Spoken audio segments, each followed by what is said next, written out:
So, you want to open a coffee shop, pour lattes all morning, watch regulars line up before work, and turn a $5 cup of espresso into steady daily profit. Simple, right?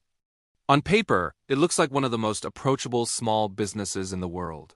Low-cost ingredients, high markup, loyal customers who come back every single morning, sometimes twice a day, almost out of habit rather than choice. It feels like the kind of business anyone with a good location and a decent espresso machine could run successfully. A warm, low-tech alternative to the complicated corporate world most people are trying to escape. But that's only the beginning. The real story starts after that. That's where the economics become interesting. Here's what most people completely miss. According to data often cited by industry groups like the Specialty Coffee Association, a majority of independent coffee shops close within their first 5 years, despite operating in an industry where a cup of coffee can cost 20 cents to make and sell for $4 or $5. A markup that steep should make failure nearly impossible. It doesn't. That sounds contradictory. A drink with 1,000% markup, and the business still fails constantly.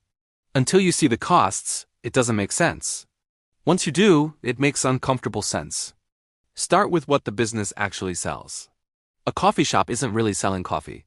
It's selling a daily ritual, a specific chair by the window, a barista who remembers your order, a quiet hour before work that has nothing to do with caffeine at all. This is exactly why location matters more in this business than almost any other. A shop can have superior coffee and still fail if it's 50 feet from where its customers naturally walk each morning, on the wrong side of a street that never quite gets discovered. This is why the business looks so profitable from the outside. Raw ingredient costs are genuinely tiny. A pound of coffee beans, even high-quality specialty beans, might cost the shop somewhere between $8 and $18 wholesale, and a single pound can produce dozens of cups. Milk, syrup, and cups add only pennies more per drink. Food cost percentage on a basic espresso drink can sit below 15%, a number restaurant owners would consider almost impossible to achieve on any dish coming out of a kitchen. But here's what most people completely miss. That razor-thin ingredient cost isn't the real battle in this business. The real battle is rent, labor, and equipment. 3 costs that quietly consume almost everything the markup was supposed to protect. Rent in this industry behaves differently than in most retail businesses. Coffee shops need visible, high-foot traffic locations, exactly the kind of real estate that commands premium rent. Unlike a warehouse or an office, a coffee shop can't hide down a side street and still succeed. This means many independent coffee shops pay rent that consumes 10 to 15% of total revenue. According to figures commonly referenced by small business associations, a number that can climb even higher in dense urban centers where landlords know exactly how valuable morning foot traffic really is. That sounds manageable, until you see the costs stacking on top of each other. Labor is where the real damage happens. Coffee shops require constant staffing throughout opening hours, often needing 2 or 3 employees on the floor simultaneously just to keep lines moving, during a morning rush that might last only 90 minutes. Unlike a restaurant that turns tables over an entire evening, a coffee shop's busiest period is brutally short and unforgiving, meaning staff are paid for hours of relatively slow midday and afternoon traffic, just to be ready for the next rush, standing behind an espresso machine that might sit idle for long stretches at a time. Labor costs in coffee shops commonly run between 25 and 35% of revenue, according to figures widely referenced across the specialty coffee industry. This is where almost everyone gets it wrong. New owners calculate profit using the drink's ingredient cost alone. Experienced operators calculate profit using ingredient cost, plus labor, plus rent, plus equipment depreciation, plus the slow hours in between rushes when the shop is nearly empty but still fully staffed and fully lit, air conditioning running, music playing, rent accruing by the hour, regardless of how many customers walk through the door. And this changes everything because a coffee shop's profitability depends less on markup and more on how efficiently it can compress activity into a handful of profitable hours each day, squeezing enough transactions into that narrow morning window to cover a full day's worth of fixed costs. Equipment adds another layer most first-time owners underestimate. A commercial espresso machine alone can cost anywhere from $5,000 to over $20,000, depending on capacity and brand, with additional costs for grinders, refrigeration, Piazza systems, and furniture. Total startup costs for a small independent coffee shop commonly range from $80,000 to $300,000. According to figures widely cited by small business lenders, before a single cup has ever been sold to a paying customer. This is exactly what makes chains like Starbucks so structurally different from an independent shop. Starbucks doesn't just sell coffee at scale, it negotiates bean prices, lease terms, and equipment costs at a scale no independent owner could ever access. According to Starbucks' own investor filings, the company operates tens of thousands of locations globally, giving it purchasing power that can push ingredient costs down to a fraction of what a single independent shop pays for the same quality of bean, while also allowing it to absorb a slow week at any one location without threatening the business as a whole. On paper, it looks brilliant. Reality is different, especially for the independent owner competing against that scale with none of its advantages. No volume discount, no corporate real estate team negotiating rent, no cushion for a bad month. Consider the case of Blue Bottle Coffee, once a small independent roaster in Oakland, California. It built a devoted following through quality and design before eventually being acquired by Nestlé, a deal reportedly valuing the company in the hundreds of millions of dollars. Blue Bottle succeeded not simply because of good coffee, but because it built a brand strong enough to expand beyond a single location's fragile morning rush economics, eventually opening dozens of locations that could share supply chains, training systems, and marketing costs across an entire network rather than absorbing them individually. Compare that to the thousands of independent shops that open every year with excellent coffee and close within 18 months, undone not by taste, but by underestimating rent escalations, seasonal slowdowns, or a single slow summer when foot traffic drops and fixed costs don't. A shop near a university, for instance, might see revenue fall by a significant percentage the moment students leave for summer break, while rent, insurance, and a baseline staffing level remain exactly the same, month after month, regardless of who's actually walking through the door. Here's an interesting industry fact most customers never consider. Many profitable coffee shops actually make more margin from food and retail bags of beans than from coffee drinks themselves.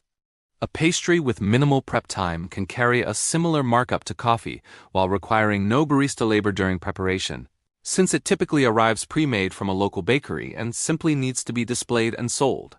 Bagged beans sold for home brewing carry almost pure margin once the roasting cost is covered, and unlike a latte, a bag of beans doesn't need refrigeration, doesn't need to be made to order, and doesn't require a trained barista standing at a machine for 90 seconds per cup. The biggest risk in this business isn't a bad batch of beans or a broken grinder. It's the lease itself.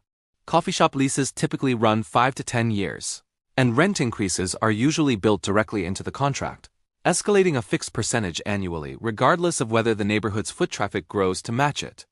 A shop that opens in a rising rent may find itself paying today's inflated rate on revenue that was calculated years earlier, based on numbers that no longer reflect reality. This is exactly the trap that caught many independent coffee shops during rapid downtown redevelopment cycles in major cities. A neighborhood gentrifies, foot traffic looks stronger on paper, and landlords raise rent to match perceived demand, sometimes faster than the shop's actual revenue can keep pace.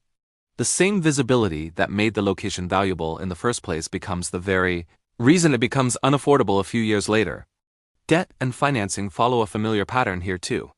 Because startup costs are high relative to a coffee shop's modest revenue ceiling, many independent owners finance their opening through small business loans, savings, or personal investment from friends and family, rather than venture capital or major bank financing available to larger chains.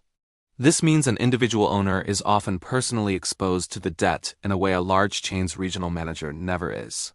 If the shop fails, the owner isn't just losing a business. They're often losing a second mortgage, a retirement fund, or years of saved capital. This is where the difference between an independent shop and a chain becomes most stark. A company like Dutch Brothers Coffee, which expanded rapidly through a drive-through focused model across the western and southern United States, built its growth on a franchise structure that spreads financial risk across many franchisees rather than concentrating it in one single owner's bank account.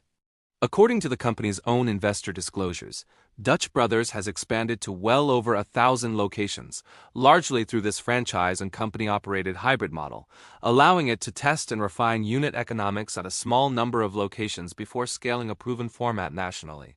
Compare that to the typical independent coffee shop owner, who effectively runs a single location experiment with their own life savings, Learning the lessons of rent negotiation, staffing efficiency, and seasonal cash flow management in real time, with no larger company absorbing the downside if the experiment fails. On paper, it looks brilliant.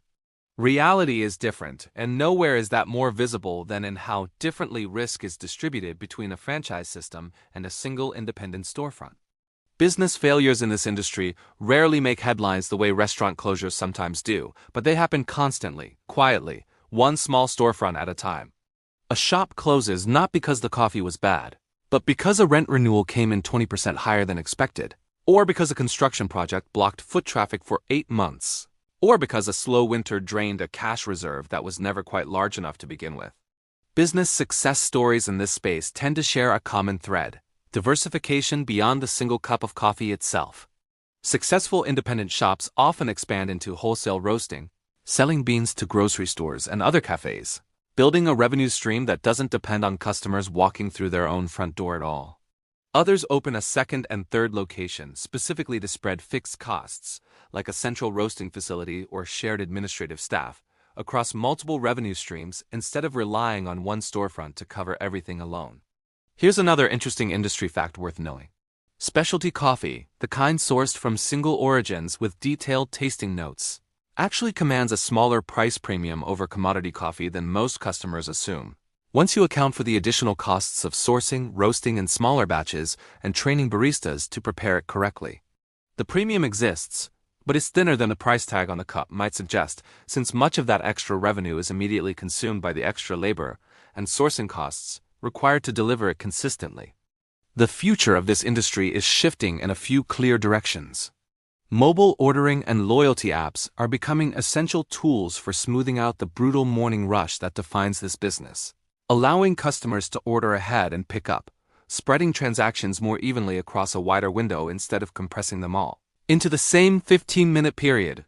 Automation is creeping in as well, with some chains experimenting with robotic espresso preparation to cut labor costs, though most independent shops still rely on the human connection between barista and customer as a core part of what they're actually selling. Sustainability and ethical sourcing have also become a genuine differentiator rather than just marketing language. Direct trade relationships, where a roaster buys beans directly from farmers rather than through multiple layers of commodity brokers, can improve both quality and farmer income, and increasingly influence which shops build the kind of loyal, quality-conscious customer base that can justify premium pricing in a crowded market. So, is owning a coffee shop actually worth it?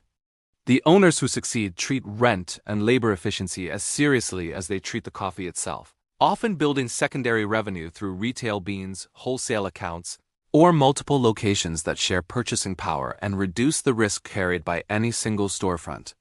They negotiate lease terms carefully, build cash reserves for slow seasons, and understand that the 90-minute morning rush has to fund the entire rest of the day. The ones who fail are usually the ones who believed 1,000% markup on a single cup would be enough to cover everything standing behind the counter, only to discover that rent, labor, and a 5-year lease with built-in annual increases don't care how good the espresso tastes. The next time you order a coffee and wait behind 6 other people during the morning rush, remember this: you're not just watching someone make a drink. You're watching a business try to compress an entire day's profit into 90 unforgiving minutes, using a machine that costs more than most people's first car, inside a lease that gets more expensive every single year whether the shop succeeds or not.